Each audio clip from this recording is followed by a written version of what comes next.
Thank you, Tim, for the introduction and also for inviting me here.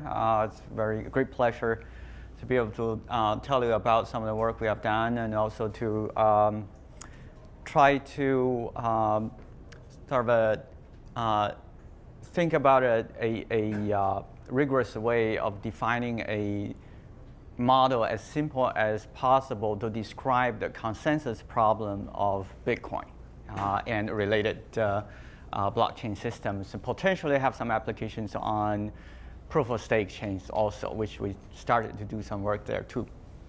Now, so let's see.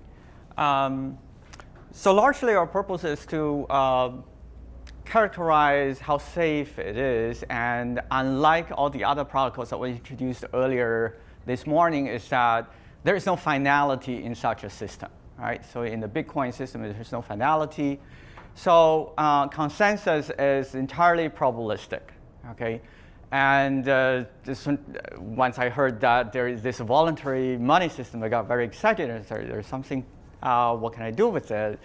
And all the cryptography is way above my head. But I realized that at some point that this consensus that is probabilistic in nature, there is some analysis there that is very, very interesting. So it is, again, I resonate with the other two speakers that it's an unusual engineering system that has a very clean formulation, extremely clean, and there are some very interesting mathematics that you can do with that, and sort of characterizes its performance or safety in some ways. And in part because this system is designed with the purpose of being simple and is man-made, so there's a lot we can do with it compared to a lot of other systems that it's much harder. So anyway, let me jump into this Nakamoto's longest chain consensus protocol. So everybody knows this. So each honest node always extends a chain with the most cumulative work in its current view. So if I'm honest, if I create a block, I extend a chain with the most cumulative work. Honest nodes immediately broadcast any new chain to their peers. So either I created it or I saw it from someone, and then I will share it immediately with all of my peers, and hopefully it gets propagated soon enough to everywhere in the network.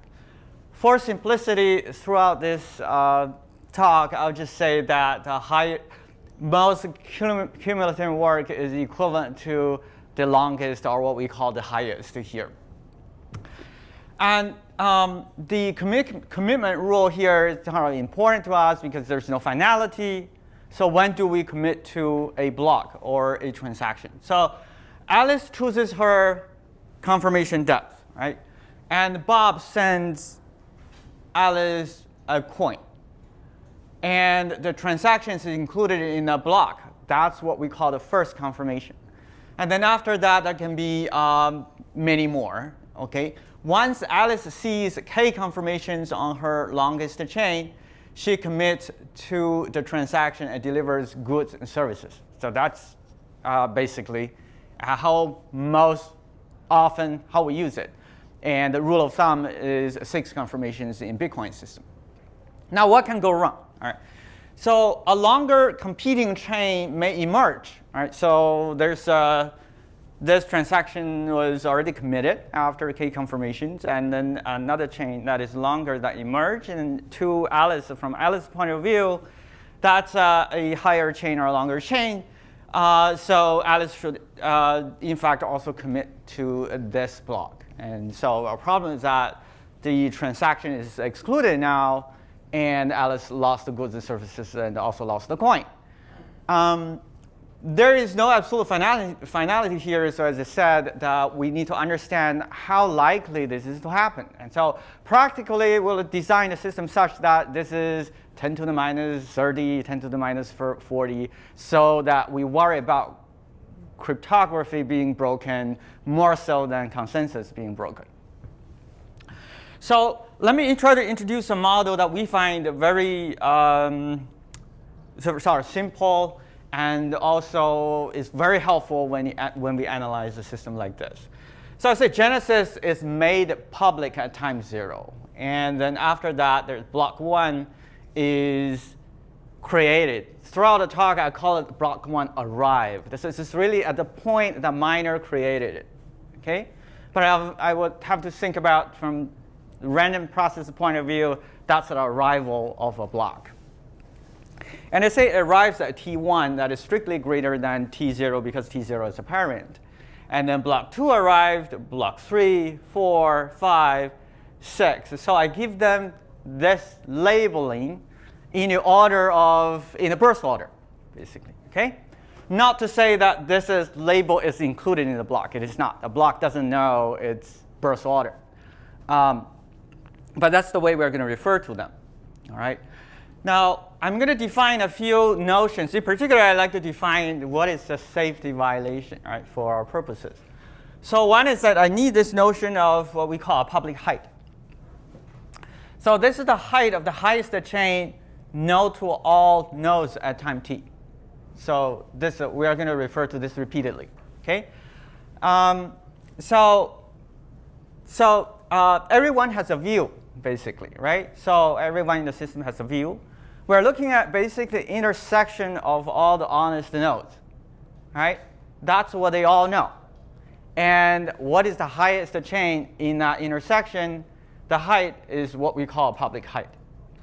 The so I'm going to define this notion of a chain being credible. So I say a chain is credible if its height is no lower than the public height, right?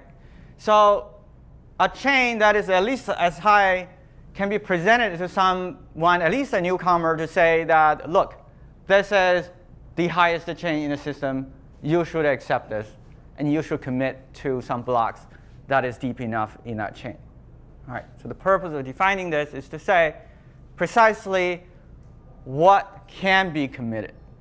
Okay, not what necessarily needs to be, but what can be. And so the violation is that, okay, this is a sort of longer version. In principle, it's very simple. It's to say if there ever exists a time t and another time that is greater than or equal to t, such that one t credible chain k confirms a block on a height s. Okay? And then there is another credible chain, k confirms a different block at the same height. That's when a violation occurs. Does that make sense? Right? So, and we say those two chains disagree about that height. Okay, that's a violation. So we want to understand how likely that is, and in order to do that, we need to describe all the statistics in the system precisely in order to analyze it. So we are going to think about the mining process as continuous time Poisson arrival. Right? So this is actually very simple. You just say blocks arrive one after another. So this is about the creation time. So T1, T2, T3, T4. The inter-arrival time, let's say T5 minus T4, is an exponential random variable. That's it. But also that these inter-arrival times are independent of each other. Okay? Independent inter-arrival times, all of them exponential distributed. That is a Poisson arrival process. And the nice thing about it is that it's memoryless. So whatever you have seen, all these arrivals you have seen, you can't predict when the next one is going to arrive. Okay? Even if I waited for an hour, I haven't seen another one, it doesn't change the statistic of the arrival time of the next one. So it's entirely memoryless. So I'm going to use this parameter called beta, which is the adversarial fraction. So that's the so usually the fault tolerance in the BFT type of system, it's a third. In the Bitcoin system, it varies. It can be a little higher. I use this letter A to represent adversarial arrival rate. So the number of arrivals per second is beta times lambda. Right? Lambda is the total. Beta is the adversarial fraction. So beta lambda is the adversary's arrival rate. So now it turns out that if the adversary and honest parties are all independent of each other, it turns out that this is called a thinning of Poisson process. If you just look at an adversarial component, it's still Poisson arrival, just at a lower rate. So this is very nice. Still memoryless. And the honest component of it is 1 minus beta times lambda. That's the honest arrival rate. And like all the other talks, I have to assume some model for the delays. We'll basically make a peer-to-peer network abstraction that is extremely, I guess, oversimplification, if you will, but it's to say that whatever happens in the network, all block propagation delays is no greater than delta seconds. That's all. Okay? That's saying that the implication is that whatever one honest node sees, within delta seconds, every honest node have seen that. Okay? Now, the adversary can still hide things and all that. It's fine. But the moment one honest node sees something, within delta seconds, everybody sees it. Okay? That's the simple abstraction. I'm also going to assume that for this meaningful analysis that honest mining is sort of fully decentralized. Okay, what I mean is that it's not that one honest node can mine consecutive blocks. Then they build on each other. They are not subject to the constraint of network delay at all. So the difference between this system and all this BFT type of system is that there's no quorum. So n can be arbitrarily large, and we don't know how large it is. We don't know what is the quorum. And in fact, for our purposes, we'll assume that mining is so decentralized that an individual miner will never mine 2 blocks within delta.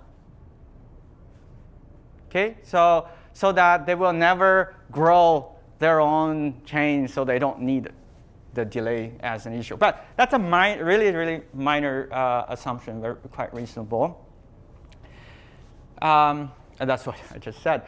So let's look at what is the adversary's problem. Now, in order to understand the probability of having a violation, right, we need to look at what adversary can do to the honest people.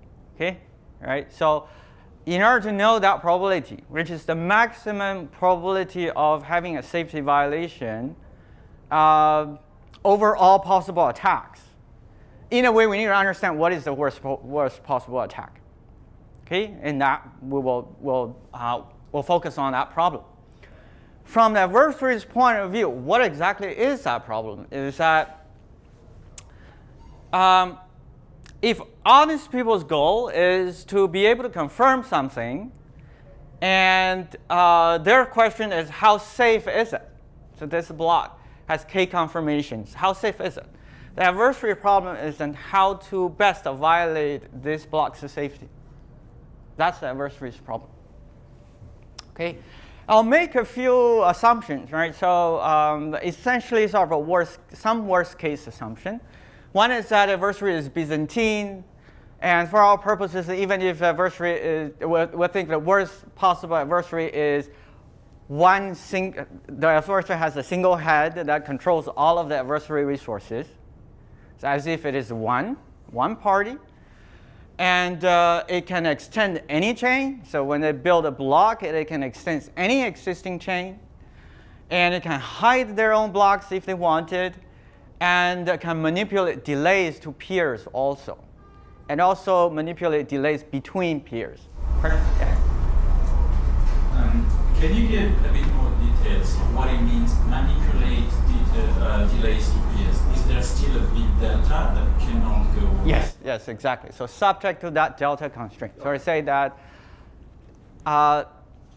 in the worst case, with this worst case assumption, I'm basically saying that when one honest node sees something new, when every other honest node sees it, exactly when they see it, I can in the worst case, I can fully control that. Subject to that, it cannot be delayed by more than delta seconds.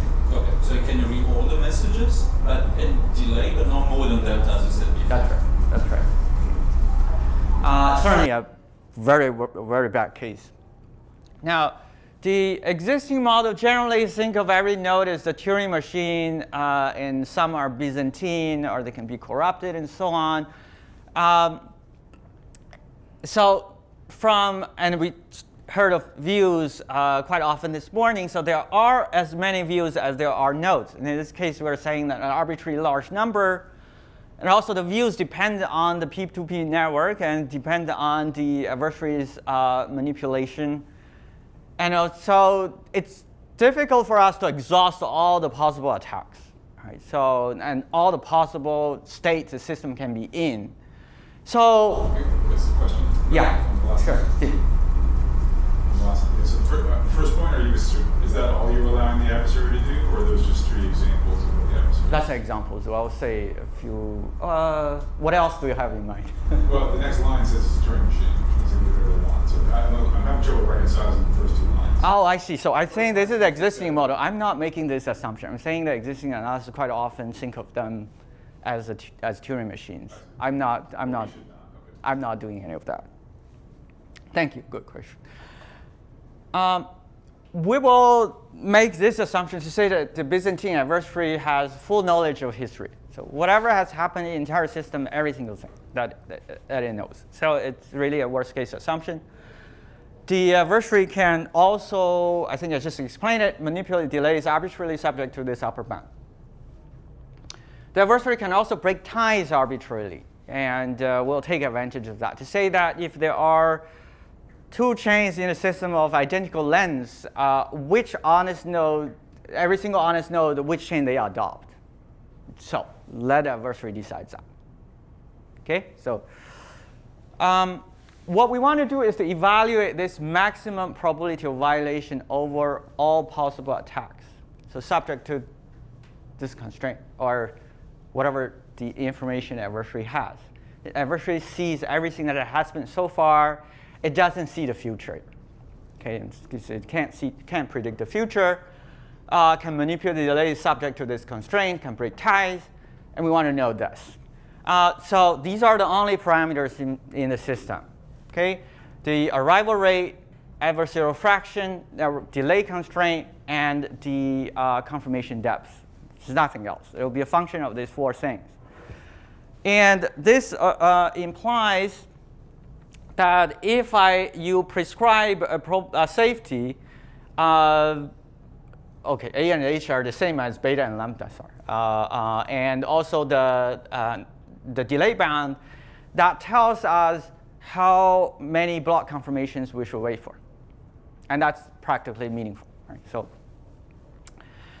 I will give you sort of a glimpse into the numerical results and also a little bit of context of what has been done before, but it's a very small set of work that has addressed this. One is that let's first say that you can wait arbitrarily long, and you indeed wait for very, very long before you commit to anything, so essentially k goes to infinity.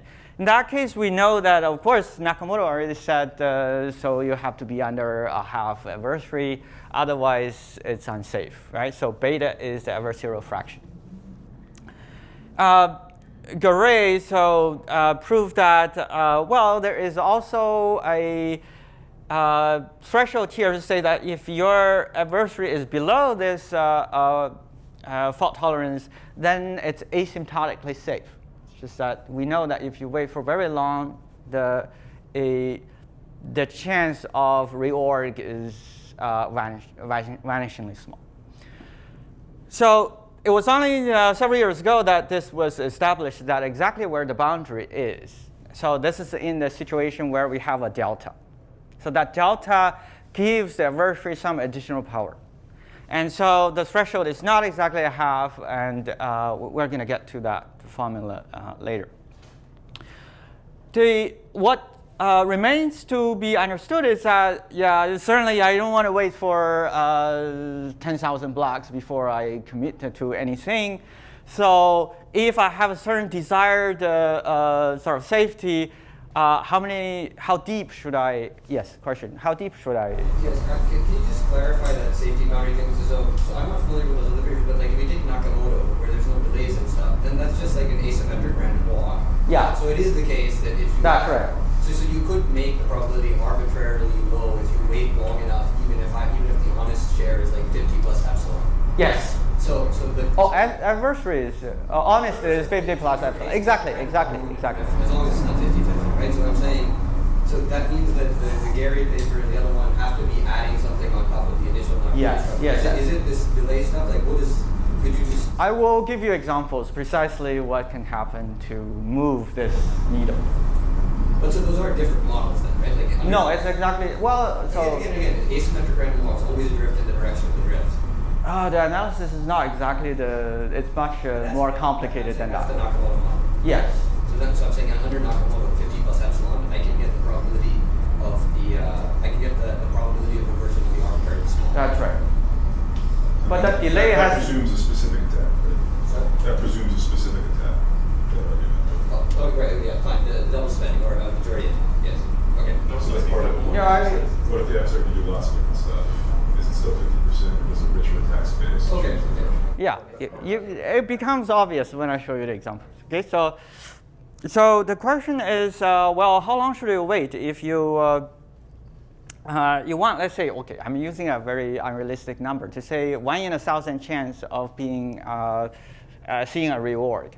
We know that private mining attack will achieve this. We say that if you're let's say a quarter adversary, you want this level of safety, you need a K of, let's say, I don't know, 20, 30 maybe, 30 block depth. But if you, but we still don't know, exactly how much can you. So what do we need to be absolutely safe, regardless of what the adversary does? So there are bounds that was established several years ago to say that, okay, we know that if you waited this long, then you have a guarantee of 1 in 1,000 error probability, no higher than that. Okay? So the question is, hey, exactly where is it? The gap was huge for a while. We improve it a little bit over time, and now we know exactly where it is. So we say that we know that if this is the safety you need, of course, as the fraction of adversary goes higher and higher, you need K to be larger and larger, this direction. You're saying that you need to wait for longer and longer. But exactly how long? We say that this is a line. You say that you wait this much, you are guaranteed this safety. You wait 1 block short, we have a way to make it to break that, to reorg with higher than that probability. Okay, so that's sort of a preview of what's going on, and I'm going to describe exactly what that attack is later. Okay, it's certainly not the private mining attack. So just as a reference, the private mining attack is here. It's not this blue line. Yeah. Really quick question. Can I just assume n is equal to 1 for really independent variables? I think like the relationship between delta and lambda would be what's important. Oh, you can. Yeah. It's only delta times lambda matter. Okay, so I can get rid of one of your parameters. You could. I don't think you can remove that because I think I'll get to it. So the state at a particular time t includes all the nodes views. So you can think of it if the system includes at least this thing. So if I wanted to analyze the system, one way to do it is to fully describe everything about the system, because that's the adversary's information. And then I say, based on that information, what is the adversary's best action? So what are the actions? The actions include to select where to mine. So, and also to manipulate delays to influence honest views. Right? So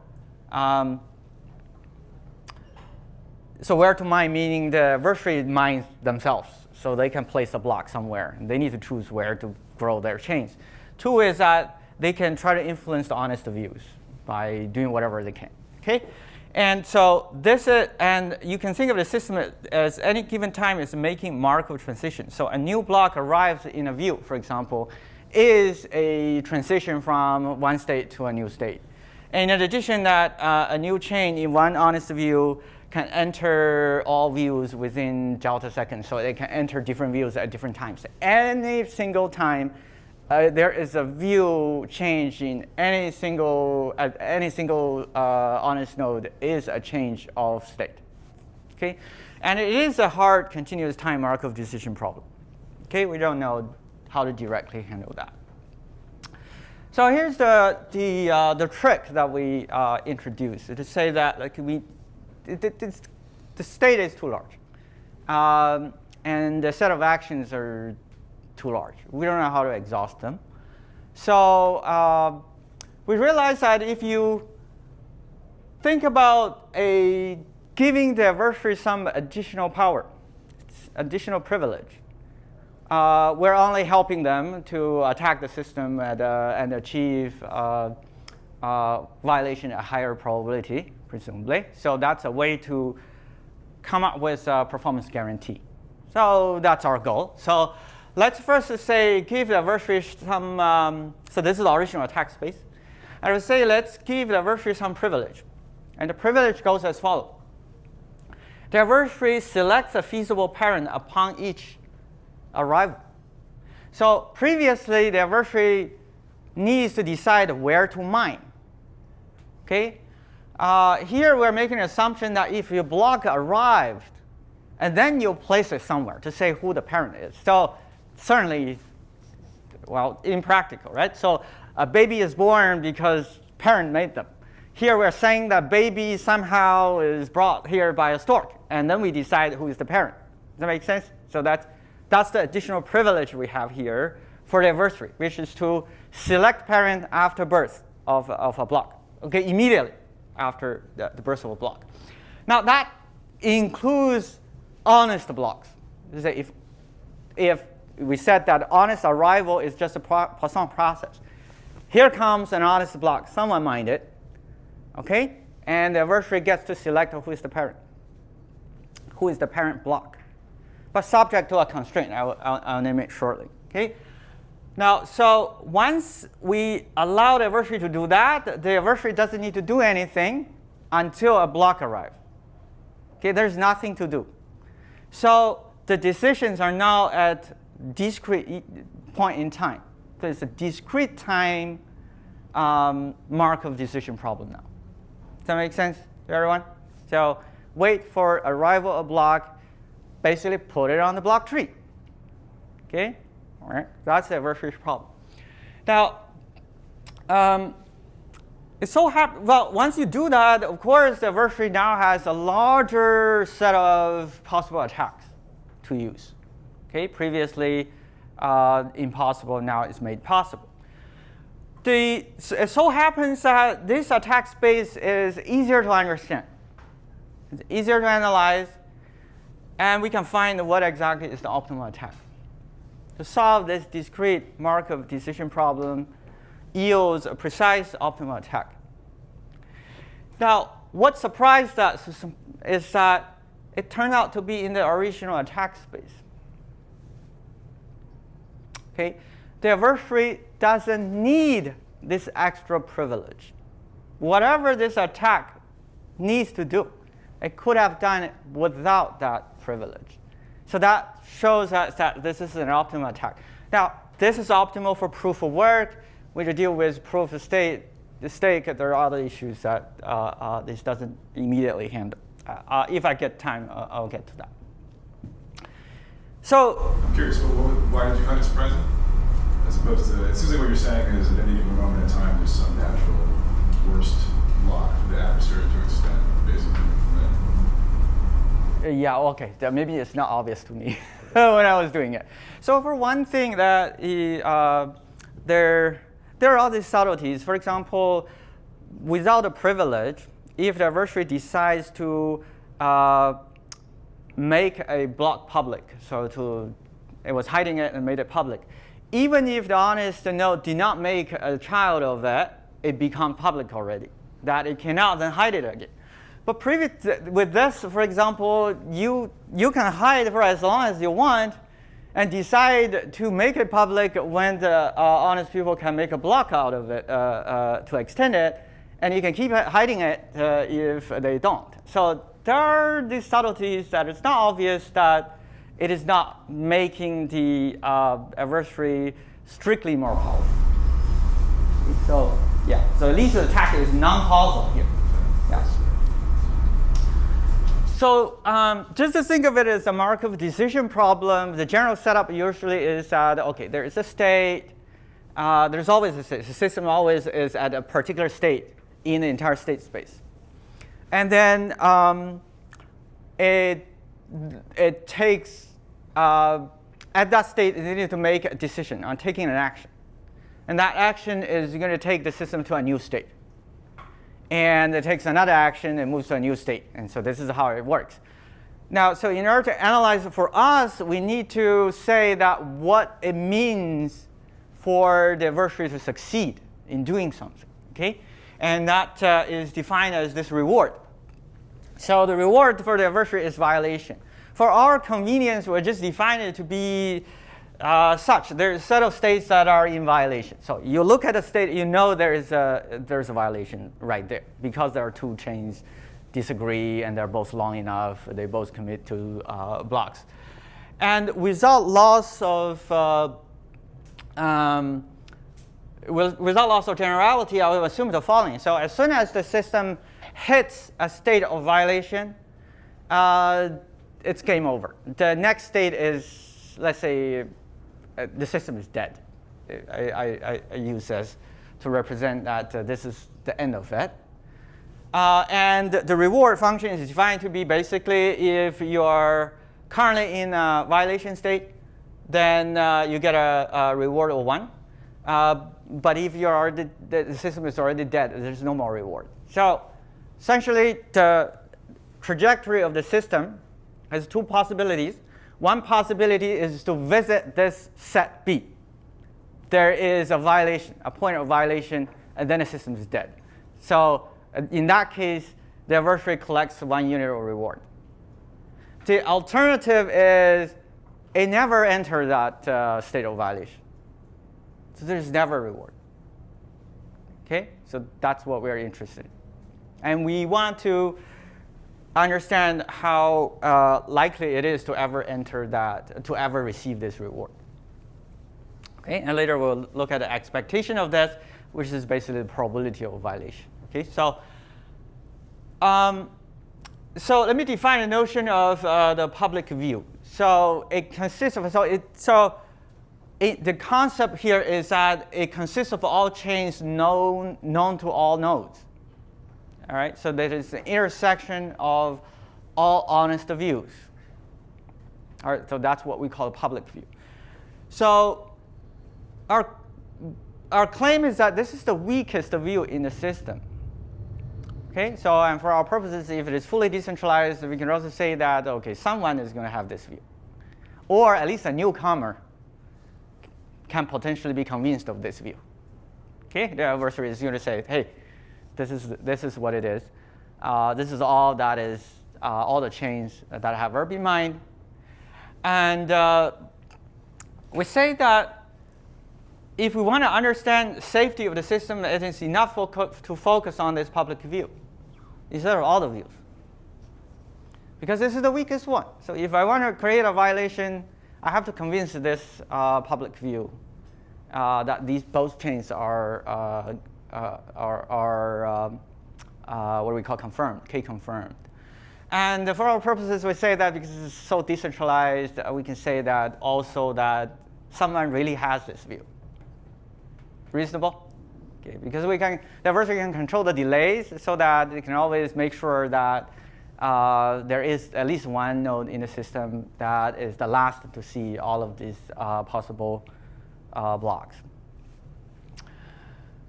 And that simplifies the things in a great deal, because previously we have to say that okay, all of these nodes have their views.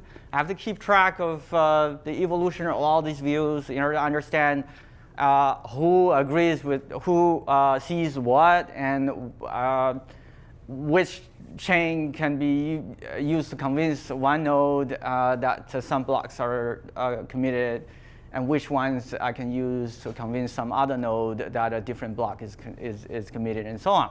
So now we don't need any of that. We just say that, let's just focus on a public view. We just say that as long as there are two contradicting or disagreeing chains that this public view accepts, and that's good enough.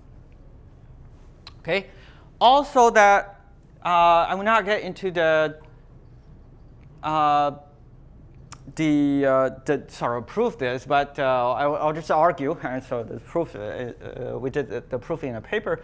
We say that if a violation at height eta is created from some state S, here I am at the state S, all right, and there is a height that eta that we are targeting, okay, and then here comes all these new block arrivals.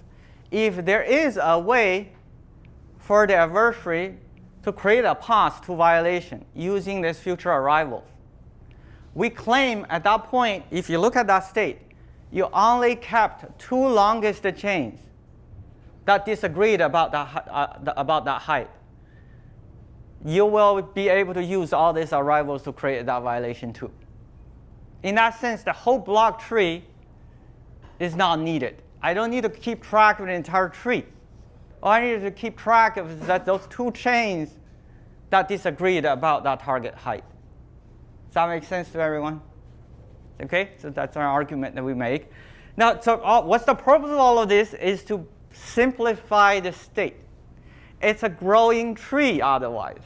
It's just complex. We want to make it as simple as possible. Okay? So basically, we are going to include the two highest heights in this compact state. So I'm going to introduce a very compact state representation that has two heights in it. Yes? I just want to clarify your assumption. You talked about earlier about this bigger space where you allow the attacker to pick the parent X post after you get the block. Right. Is that what you're assuming here? And is that why it doesn't matter what the whole tree looks like? You can say so. Yeah. Well, I haven't thought about it that way, but yes, that. Yeah. Yeah. With all these arrivals, what I'm saying is that at the end of the day, it is a two chains that disagreed, and also they are K-confirmed. I'm saying that I can use the two longest ones to create this. So there's nothing higher you can make using that tree than what I can make using the two current longest chains. That's the point I want. I need two chains at the end of the day that are long enough, and I don't need all the branches that are short. I can use the longest chains to achieve that. Yeah. So, all right. So now, I'm trying to inching towards a description of the exact state of the system. Not an exact system, but a sufficient statistic for the state. And then I use that to analyze the Markov decision problem. Okay, I want to use a minimum representation of the state. And so now I have this issue that is kind of tricky to say that some nodes have seen this, some other nodes haven't seen it. So what do I do with this, right? So how do I represent the possibility that all this, the fact that different honest nodes can have very different views? So, and the idea is that, okay, let's introduce a block timer. So every block has a timer. Timer is basically the time to it becoming public, right? So I say that the honest block's timer is initialized to delta. So at birth, you have a time, let's just say, you can hide for as long as delta seconds, right? So, all right. And the adversary's block timer, however, is initialized to infinity. They can hide for arbitrarily long. Okay? And timers decrease with time until it reaches 0. Meaning that, so if an honest timer, after delta seconds, it will just become 0. We call it timeout. It's public now. Now let me also define a height timer. So at a given height, I define a timer which is the smallest block timer at that height. So if I look at a tree, so I have a number of blocks sitting at the same height. Everyone has a timer. I'll just say the height timer. This is the height I call it Li, is the smallest of all of them. Basically saying that that's the longest time you can wait for some block on that height, at that height to be public. That makes sense? And why is this so critical? This is exactly the restriction for the adversarial action. When an honest block is created, it must be above the public height. The placement needs to be above the public height. If a height is already public, everybody knows there is a block at that height. The adversary can no longer place a block at that height or lower. Has to go higher.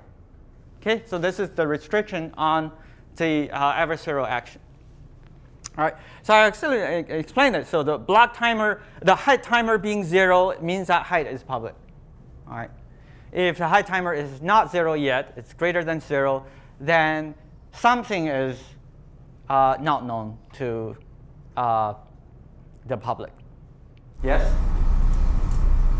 Sorry, I may have missed that, but why can the adversary only build a block on top of the public height rather than, let's say, hiding a chain? I think you had that as one of the possible actions that the adversary could do. Oh, I'm talking about the honest blocks. So when an honest block arrives, sorry. When an honest block arrives, what are the actions? So the action must be above the public height. Now the timers, as you can easily see that if, for our purposes, you can just assume this, and I will make it happen to say that the timers can only increase, it cannot decrease. So if a child is going to become public in 1 second, there's no point to say the parent will become public after 2 seconds, right? So we'll just make it an increasing sequence. So if any adjustment occurs anywhere, all of the ancestors is then reduced to at maximum that time. So the point then I want to make is that the fact that adversary can control network delays to manipulate honest views is no different than decreasing the timers at will. So all that matters to the adversary is that there is this block timers. They can just, if I want to make something public, I just make the timer 0. All right? So in a way called advance the timers. To make it public is just to make the timer. I cannot make the timers decrease, right? So no, I cannot make the timer increase. To say that there's only 2 seconds to become public, I cannot make it 3 as an adversary. But I can make it half a second if I want to. So I can control network delay by just arbitrarily setting the timers by advancing them if I wanted. Okay, make them smaller. We're going to include the height timers in the compact state. As I said, the action the adversary can take is restricted by the public height, not by anything else. So we don't need to keep track of the timers of every single block. This is not needed. All we need is to keep track of the height timer. How much time until that height becomes public. That we need to keep track. Yes? I want to see if I'm following here. So if delta goes to 0, yes, then basically this attacker ability becomes useless, right? Because you have like the attacker base. You said the attacker always has to put it on one of like the public past the public height. And so yes, if delta goes to 0, then that's always going to be unambiguous, and the attacker really can't do anything. Right. So effectively, what you're doing by creating this delta thing, or having the network delay here, is that in some sense the best case for the attacker is that the honest nodes are always sort of mining on sort of a stale branch, but they don't know it yet.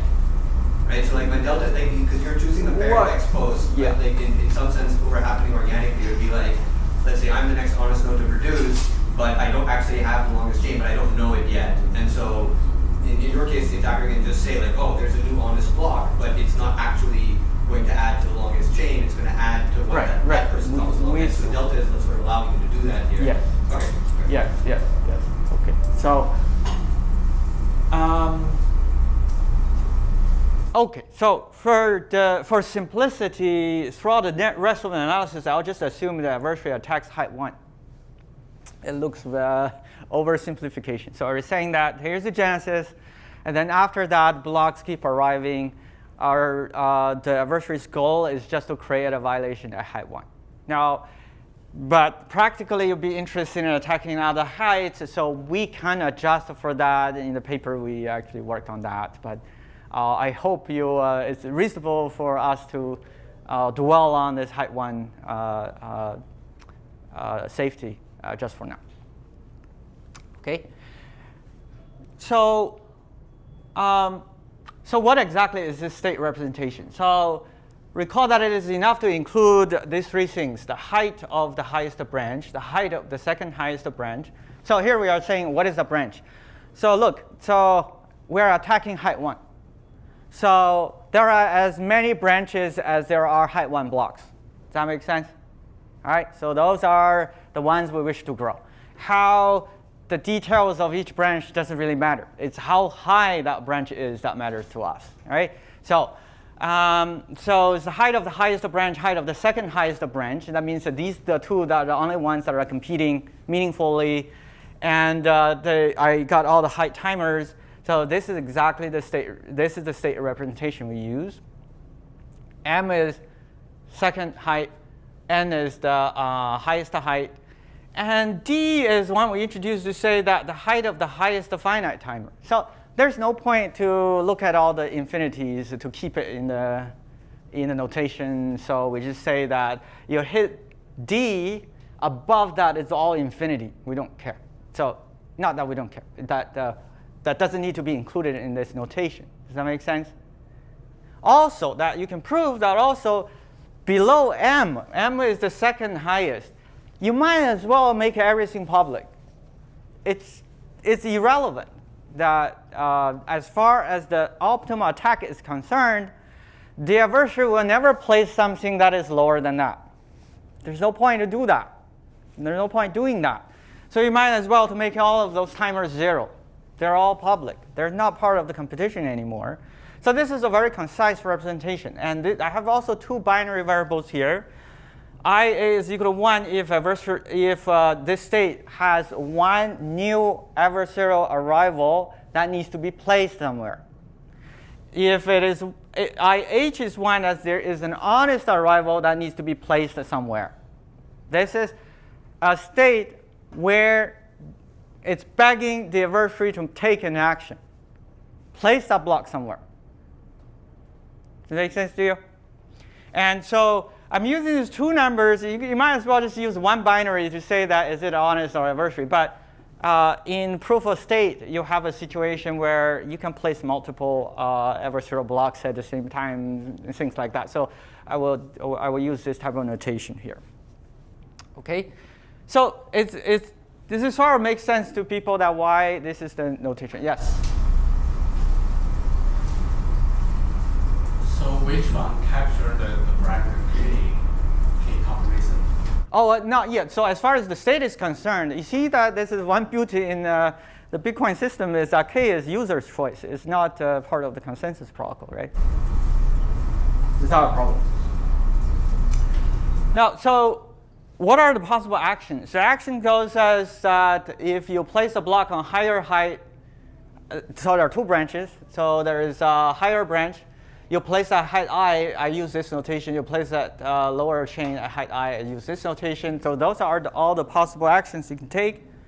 So upon adversarial arrival, so that this is 1, this is 0. So one adversarial, no honest one. These are all the possible places to place it. So meaning that anywhere, any height, any chain. But really, we have two chains. And one of them is 1 through n plus 1, meaning that at the maximum, you can extend the longer one by 1. And this is 1 through n plus 1. At the maximum, you can extend the lower one by 1. But you can place it anywhere in between, if you like, including make it a child of the genesis if you want it, which doesn't improve the circumstances for the adversary. Now, with an honest arrival, so same state, but this is 1, that's 0. The action is restricted to be above the public height. So all the places you can place is p plus 1 or higher. And you can, as high as extending one of these chains. Right? Okay? So it's a quick follow-up on the last. Well, here's the K. I was wondering, so is it also a tap independent of K? That has a, Yes, it turned out to be independent. which Yes. is not obvious necessarily. Not that obvious to me. Yeah.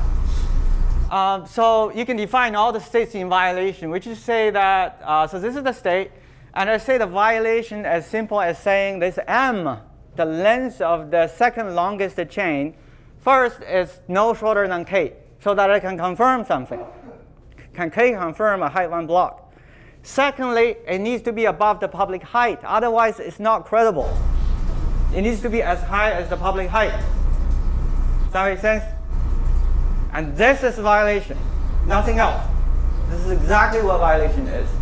Okay? So that defines the entire collection of states that are in violation. And we say that the reward is that if we ever hit this state, and the next state is going to be death, and you get 1 unit of reward. From the MDP point of view, is that the probability of violation is an expected future return. All of it, added up. There's only 1 chance of collecting 1 unit of reward, which is when we have a violation. But there is a possibility that you're never able to violate height 1 because honest people just ran away. The adversary cannot catch up. So there is a high probability that's the situation. This value function that we defined, which is dependent on the attack, pi is the policy. Yes, Arjun.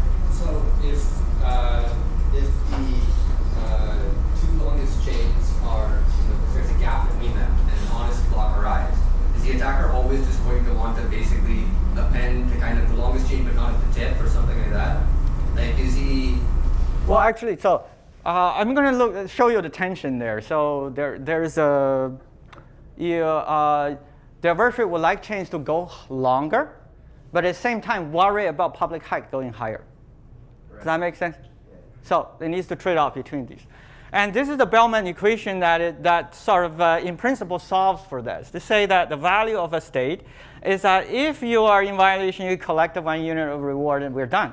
If you're not, you have to maximize over all possible actions that what is the expected future reward. And that's what we use to compare different states. So I introduced this notation to say if the value of a state is lower than the other one, then I use a state is better than the other one. So that's the ordering of a state. I'll just say quickly that from a state point of view, if the public height is lower, everything else being the same, then another public height. So the highest height that has finite timer, you want it to be lower. Does that make sense? So what is a finite timer? A finite timer is going to go time out soon. When it times out, the adversary can't place a block at that height anymore. Okay? So if everything else is the same, the adversary prefers the the highest finite timer to be lower, so that there's more room, more selections, more choices. And so that says that in terms of ordering of different states. And likewise, if the height of the highest finite timer remains the same, then the adversary prefers the chains to be higher, longer. Longer chains are better.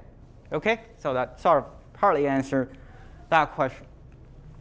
And you can quickly prove that this is not very hard to show, that you can narrow down the action space. You say, first of all, upon an adversarial arrival, well, the adversary's best things to do is either to make the higher chain higher, a higher branch higher, or make the lower chain higher. There's no other places that's worth doing. Does that make sense? It doesn't cost the adversary anything in terms of the timers. Timers don't need to change when an adversarial block is placed. because its timer is infinity. It can be placed anywhere, but you should just really place it at the tip of the chain. Upon an honest arrival, however, there are 4 choices that are potentially optimal. Either growing one of these 2 chains, or place it right above, right at, or right above the highest block that has finite timer. Those are the 4 choices. So we need to compare them. So we're saying that in between those heights, there's no point placing anything in between. All right. So especially when you think about the honest block is difficult to place. Do you want to grow the chain higher? But the moment you place it there, that within delta seconds, that height is going to become public. The adversary will never be able to place anything there anymore. So in that sense, the adversary will definitely think very carefully about placing an honest block at the tip of the highest chain. Because then who is going to grow the shorter one? The honest people will never place the block there anymore. Once that becomes public, the adversary is the only one to grow that chain, and that's hard. So that's one we need to consider. So I'll say, yeah, I figured.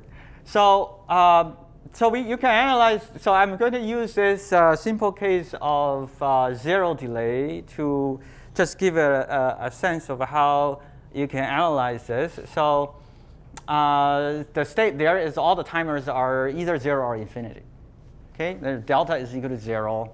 So I dropped all the timers because they're all 0. So the state is really this. And you can think of it, this is really, in the adversary's mind, this is what is happening. They're sitting at this 2 lengths, and D is really the public height. So you know how long these 2 chains are? You also know what the honest people have seen. Right? That's a prefix of these 2 chains. And then the adversary will, once there is an arrival, the adversary needs to place it somewhere. If it takes this action versus this action, it's going to move to the system to these 2 different states. And for an honest arrival, it's similar. We're able to show that, hey, if you're at this state and there is an adversarial arrival, then you choose between these 2. You either grow the higher one or grow the lower one, depending on whether the public height is above the shorter one already. So if the public one is above the shorter one, nobody else is going to grow the shorter one. So the adversary better grow it. And the other way around, if the shorter one is already higher than the public one, there's no hurry to grow it. Just grow the longer one. Does that make sense to you? So you can do all these kind of exercises to try to determine where to place a block within all these different options, where to place it to best improve the adversary's circumstances. And so once it turns out that you can prove that if this is well known though, so if delay is 0, then private mining is really optimal. And because we now know determine what the actions to take, once you decide on the action, it becomes a Markov chain. You can analyze the probability of an average. So I'll just point out one thing. How to analyze the probability of average? And this is related to will be generalized to the case where delta is greater than 0. So it's the following. It's that there are 2 phases of this race. One phase is that the first we have one chain that already arrived at height k. And that's some block can be confirmed already. The question remains whether the second one will get there. Okay, so we no longer worry about that one who first or again. But what we're saying that if the public height gets to that point, gets to k, then the honest people are only going to grow the one above it.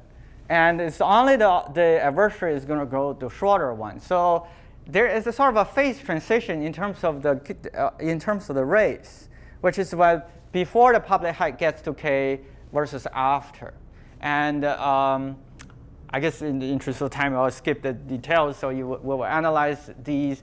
Instead of analyzing a Markov chain that goes forever, we have actually finite number of steps to look at. Once we hit that K, the rest of the race is a difference between two renewal processes, and that statistic is easier to understand. There is no strategy to speak of in the sense that once the adversary is left to just catch up the other chain. So, all right. So I'll say something about the private mining versus bait and switch. So this is where the attack. Quick question for you into this. Yeah. So again, the previous slide, sort of high level. So what is the right? So it seems easy to believe is that once you know the optimal strategy, then you can do some math and sort of find out what you want, right? But then the question is like, how do you prove optimality with this very rich set of strategies, right? Right. I'm still I could imagine you take an arbitrary strategy and you make it look more like private mining and show that it's better. I could imagine there's some dual argument. I still don't totally understand the Oh, I see. Okay. Let me backtrack just a little bit. So, what I'm saying is that first of all, we know that the optimal strategy is between these choices. When an adversarial block arrives, grow one of these two chains. So that's just like a domination argument. Yeah. We prove yes. It's just step by step, tease out exactly what. What's the solution? You just sort of explicitly, literally solve the optimization problem. Yes.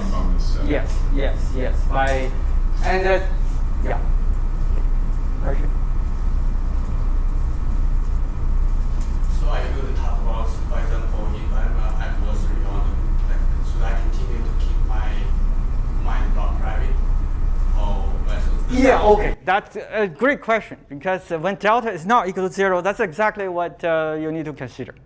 Okay, so I'm getting to that example right here. So let's look at private mining on one hand. On the other hand, what I call bait and switch. So this turns out to be the optimal attack when delta is not equal to 0. Okay, so even private mining when delta is equal to 0, there are tricks that you play. So to say that, but it's simple. It's just to basically delay the propagation of all the honest blocks, so that honest people tend to mine at the same height, waste their resources. That's all you need to do. So for example, block 3 and block 4 are both honest, but 4 didn't see 3, and therefore 4 is a child of 1.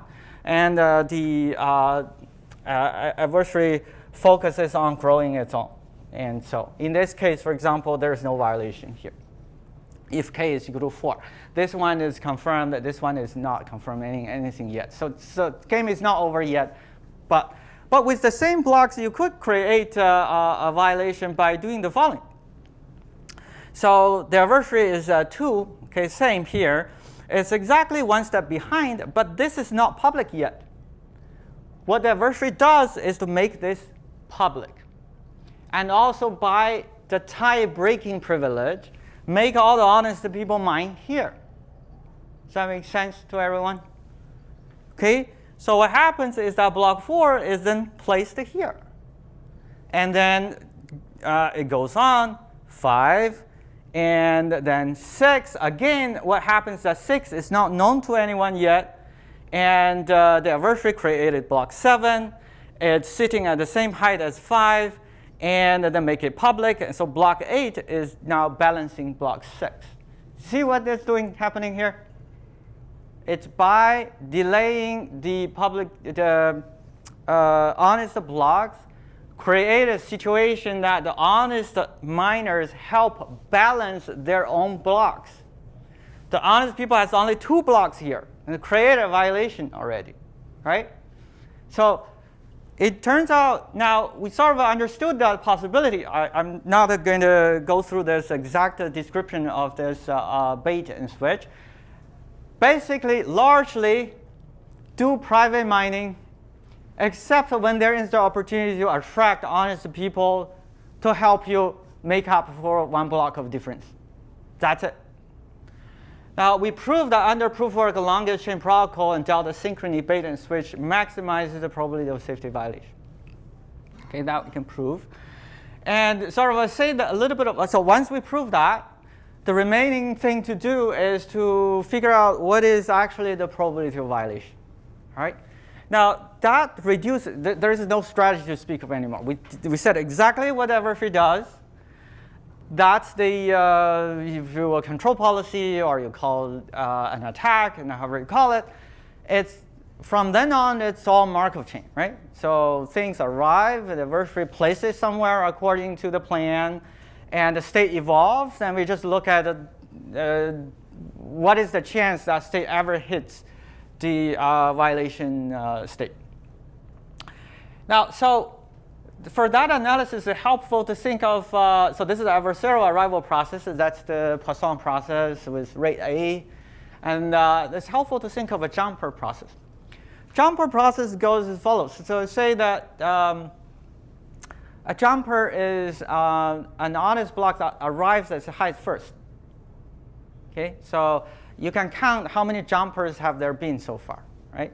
And according to our attack, more or less is that leave the honest people alone, except every so often steal a block, and that block is actually not a jumper. Think about it, right? So the block the adversary steals is actually after honest block has already been on that height, at that height, and then the adversary steals a block. So as far as the honest chain growth, it's the growth of jumpers.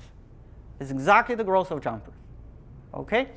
And jumper inter-arrival time between the arrival of one jumper and the arrival of the next one is what? It's that the jumper arrives, it's delayed by delta. Nobody knows about it, so the honest people are not building anything higher than that. And then after delta, that's whenever the honest people find the next block that is higher. So its inter-arrival time is exactly delta plus the arrival time of the jth jumper. So the state transition, then we can analyze between two jumpers. To say between two jumpers, how much has the adversarial chain grown? Okay, that's the Markov chain that we analyze. To say that the state transition, well, this is a different Markov chain than the one that I talked about earlier of the Markov decision process. This is now that once that the policy is prescribed, then the state of the system evolves according to this. And the state is simple as the length of the second chain, the adversarial chain. How high is it? So it rises during this period. So it moves from one state to another. And at time k, that's when the kth jumper arrived. That means that the honest people have made exactly k blocks. That chain confirms something now. You ask, hey, has the adversary already got to k yet? If it has, of course it has a wonder race already. There is a violation. If it hasn't, it's not done yet. The adversary is behind, but it has a chance of catching up. However, at that point, it's simplest. There's no policy to even consider, because all that it takes is for the adversary to get at that point to ever get to a height of the honest height. And that's, that race is determined by the sort of the difference between two renewal processes. I have to put a theorem here to say that the exact probability of violation is the solution to that a non-homogeneous Markov chain problem. So, and we managed to have I can argue it's reasonably close solution. And you can evaluate it relatively easily to say this is a probability of violation, this is the confirmation depth. If I fix, let's say, the arrival rate, this is Bitcoin arrival rate, assume that the network delay is 10 seconds, and then this is the probability of violation as you move to deeper and deeper confirmation depths. So you can choose it there. It's essentially a straight line here, exponential. And so this is 10% adversary, 25% adversary.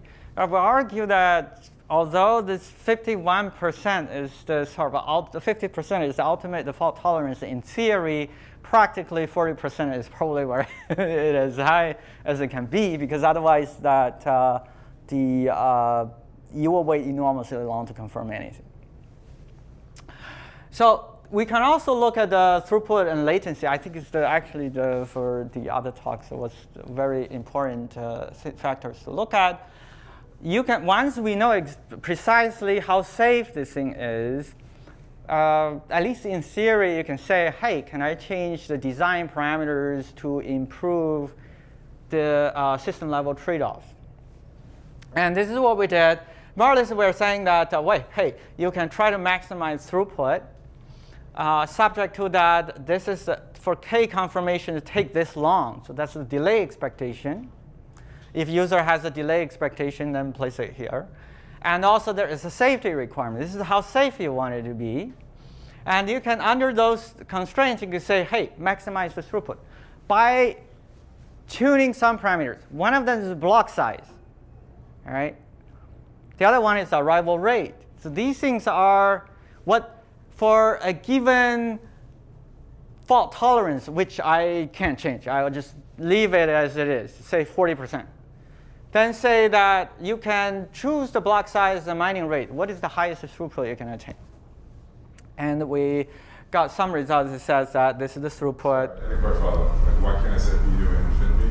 B has to factor in the constraints somehow. What do you mean? Actually, you skipped that. Oh, sorry, I skipped that. Okay, so delta is sort of effectively proportional, and empirically proportional to the block size. So the delay goes higher when block gets larger. Sorry, I forgot. R is a constant determined in empirically. Yeah, yeah.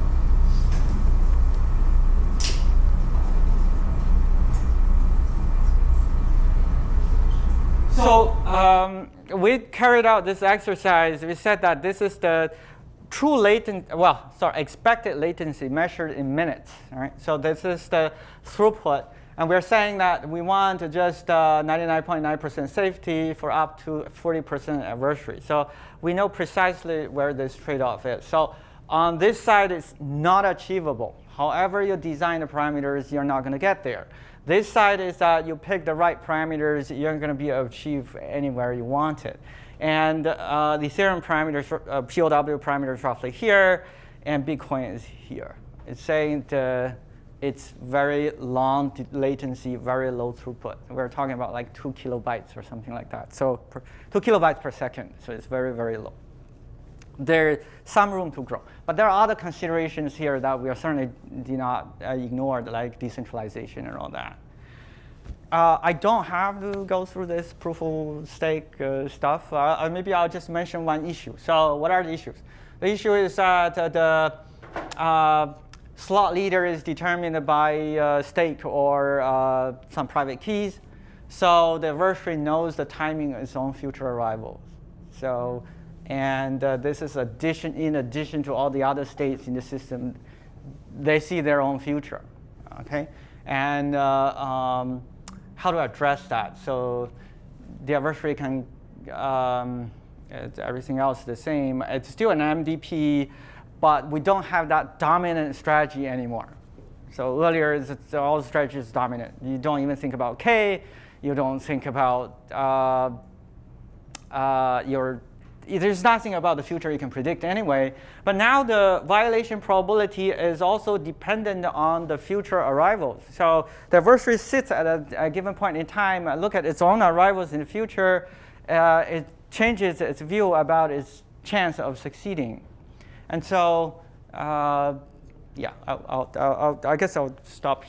I'll skip this and get to just to say that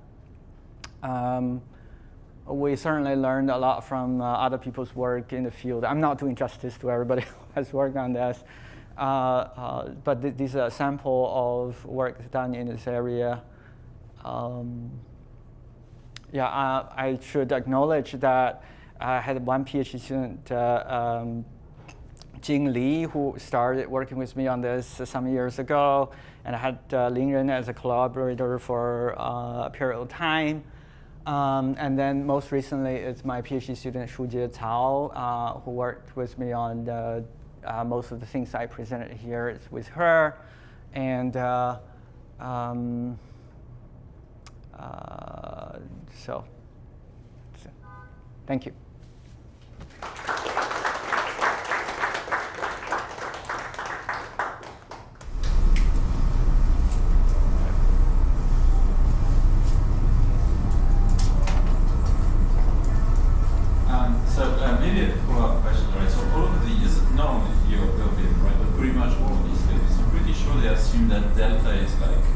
return, you have it and it's fixed, right? Right. What happens if you change that and you say it's not fixed anymore? It's a probabilistic as well. All right. I think it's a little difficult to come up with a model that is kind of very, very convincing. But I've seen quite a number of papers in this area, for example, to assume that delta itself is an exponential variable. Right. There are people who have written papers on that. But my narrow view is that if we are talking about performance guarantee, so we say that you can certainly assume a certain delta and say that even those honest people who every so often exceeded that will just throw them away, think of them as adversary. That's one way to handle this so that I can still have a performance guarantee. I guess I'm more wondering about the optimal strategy. Would that change? Haven't thought much about it. Okay. Because that's the key, right? I mean, all of the things that you said make total sense to me. But the only thing that is potentially overly theoretical is the existence of one fixed delta that is true for all peers and for the adversary as well. Right. So I can think along that line a little bit to say that it is the state of the system is something that we need to characterize if there is some uncertainty about that delay. For example, here I say that everyone has a timer, that honest blocks are initialized to delta. So would I have to initialize it to a random variable or something like that? So I'm not sure, maybe. But what I want to say is that it surprised us a little bit. This is a problem where for finite confirmation latency, we could come up with formulas that precisely characterizes its performance. So I have background in information theory. For error control codes, if I give you a finite block length, there's next to nothing like sort of an analytical formula that says what the error probability is. It's all huge, all numerical, if you truly want to evaluate it or simulate. And here we have a very clean case where I know precisely what is the strategy, I know precisely what the Markov chain looks like, and I can come up with a formula for that. That's interesting. I mean, given that you've got the numbers, could you comment on current best practices and whether they should be modified by every analysis? So the ones that we analyze, obviously there is room for our block arrival rate to go a lot higher, because what matters is for consensus, the number of confirmations is very critical. And Bitcoin's arrival rate is so low that in order to wait to even 6 blocks, it's an hour. So that can be, in a way, improved a lot. Now, but I've talked with core developers, not that I want to convince them to make any changes, but I understand that their primary concern is decentralization, right? Centralization is very big concern for them. So this lambda times delta, go to what you earlier asked this question. I'm not sure I give you the right answer though, but lambda times delta is the natural fork rate. The critical factor is to say during this period of uncertainty, which is delta seconds, or is it 10 seconds, what is the expected number of new block arrivals? That's a fork rate.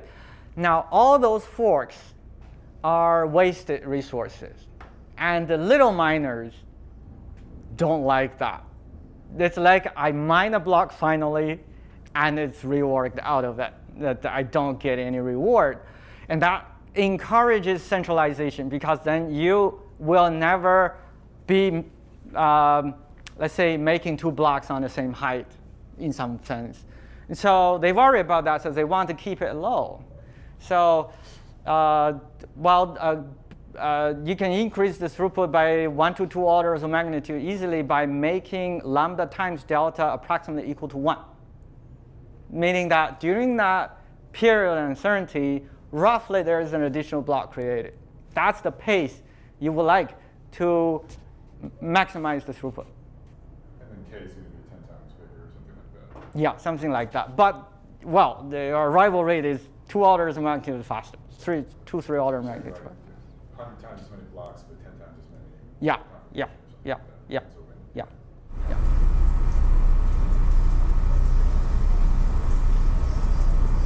Any questions? All right, let's thank Dongning. Thank you.